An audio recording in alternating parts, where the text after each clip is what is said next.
Hey, what's up guys, it's your boy Dadscap and welcome to Market Pulse, your weekly deep dive into the CS2 economy. This week the player count saw a slight decrease of 3%, dropping to just over 1.1 million to just over 1.07 million, but this just seems like normal fluctuations in player count and the game remains as popular as it ever was. The market cap, on the other hand, remains stable at just over 4.4 billion, gaining 0.7% since 7 days ago, so whether or not this is the beginning of a rebound towards the all-time high or the continuation of its sideways movement is still unknown. Moving on to the 301 index, aka the liquid index, well, there's not much to say, it's just following the market as usual. As for the low tiers index, we can see 1% of growth since last week and a slight overperformance over the broader market and the 301 index, meaning that there is a small increase in demand for budget-friendly skins. As for the mid tiers, they've shown a very impressive performance, growing by 5.89%, just under 6% since last week, almost sextupling, I don't even know if that's a word, the rate of growth of the market cap. The same can be said for the high tier index, which has also shown an impressive performance and growing by 5.34% since last week. When we take a look at the knives and gloves index, we can take a guess at what kind of items is responsible for this kind of growth, and it's mainly gloves, which have grown as a whole by 4% since last week, compared to knives which have only grown by 1%. Moving on to the extra cosmetics, we can see that agents remain stable with a slight dip of 0.05%, whereas charms continue their slide downwards and decreasing by 6%. As for the cases index, we can see that the 2016 to 2022 cases have shown a similar amount of growth, similar to the agents index of 0.5%, compared to the pre-2016 cases which have significantly gone down by 3%.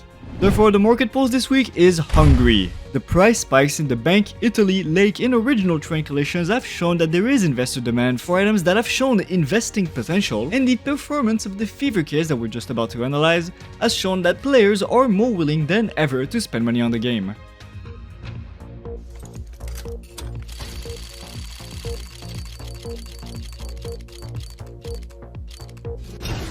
Welcome to Case Crackdown, where we break down the happenings in the case market over the past week. This week, 9.666 million cases were open, a significant increase of 1.5 million since last week, which I'm sure you can guess the source is mainly coming from the fever case. When we take a look at the case categories, we can see that active cases represent 54% of the openings, rare cases represent 18%, and both have gone down in favor of the purchasable cases, which have gone up to 26% of the opening, so over a quarter of all openings this week. As you may have guessed, the top one purchasable case this week was the fever case, with 1.5 million open over the last week, an increase of 306% weekly average, which doesn't really mean anything, doesn't really have an average yet, but these percentage values will have to be readjusted for next week. The top active case was the Revolution case once again, with 1.4 million openings, an increase of 10.5% its weekly average, and just over 30% from 7 days ago. The number one rare drop was the Prisma case with 180,000 openings, an increase of 8.5% its weekly average, and just under 88% from 7 days ago, dethroning the Snakebite case, which is usually the number one rare drop. The most liquid case was once again the Fracture case with just over 500,000 market listings, but at least its opening number has increased over 28% since 7 days ago. The case with the most potential this week was the glove case, which have shown an average increase in price of 20% since 7 days, 15 days, and 30 days ago. And this is mainly due to the fact that this case holds the most expensive gloves, which seem to have entered a bubble period since last week. On the other hand, the crash out of the week was the kilowatt case, which is not really a crash out. If we take a look at the 7-day price percentage change, a decrease of 8% might seem like a lot, but in dollar value, it's just a 1-cent loss, so not really a crash out. And as for Dadscap's pick of the week, I've decided to go with the CS20 case, mainly because it's the only case that has shown like positive growth in price since last week, but does not hold gloves, which I don't think are able to maintain the price points at which they are priced at. So to me, the CS20 case is the cheapest and safest with the most potential case that you can invest in right now. And of course, don't forget to like, subscribe, and hit that bell in the face to stay informed of the future happenings of the CS2 market.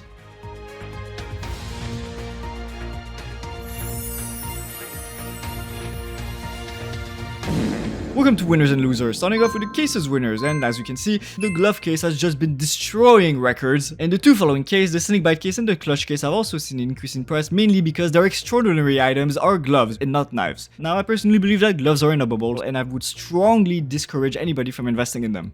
And as for the losers, well, the only surprising case to see here is the danger zone case because it's a rare case. And if a rare case is decreasing in price, the most likely reason is due to a decrease in demand versus active cases like the kilowatt case and fracture cases, which can be explained by an increase in supply.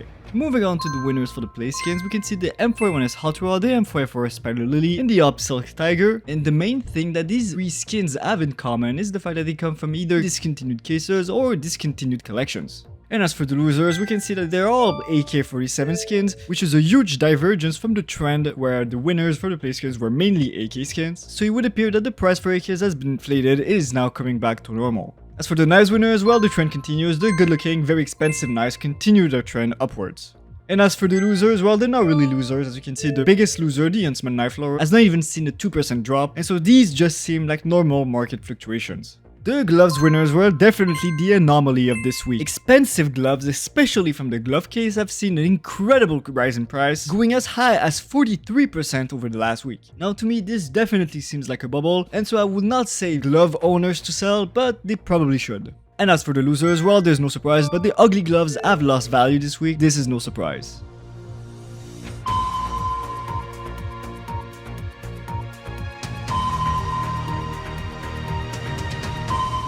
Welcome to ROI Radar, where we're looking for a money printer hidden in the armory or the in-game store, starting off with the Feral Predators capsule, which has an odds of profit of 29%, an unboxing ROI of 83%, and an expected value of 83 cents, so a 17 cents loss. The best item is the First Blood paper at $3.58. Moving on to the Enfu capsule, which has an odds of profit of 27%, an unboxing ROI of 84%, and an expected value of 84 cents, so a 16 cents loss. The best item is once again the Unicorn Hollow at $3.16. And finally, the best capsule in the in-game store is the Boardroom capsule with an odds of profit of 19%, an unboxing ROI of 86%, and an expected value of 86 cents, so a 40 cents loss. The best item is obviously the Infinite Diamond Hollow at $5.55. Moving on to the armory, the best item is the Missing Link Charms with an odds of profit of 12%, an unboxing ROI of 75%, and an expected value of 86 cents, so a 34 cents loss. The best item is the Hot Howl at $47.84. The second best collection in the armory is the Sport and Field collection with an odds of profit of 5%, an unboxing ROI of 80%, and expected value of $1.27, so 33 cents loss. The best item is the M41S Fade at $404.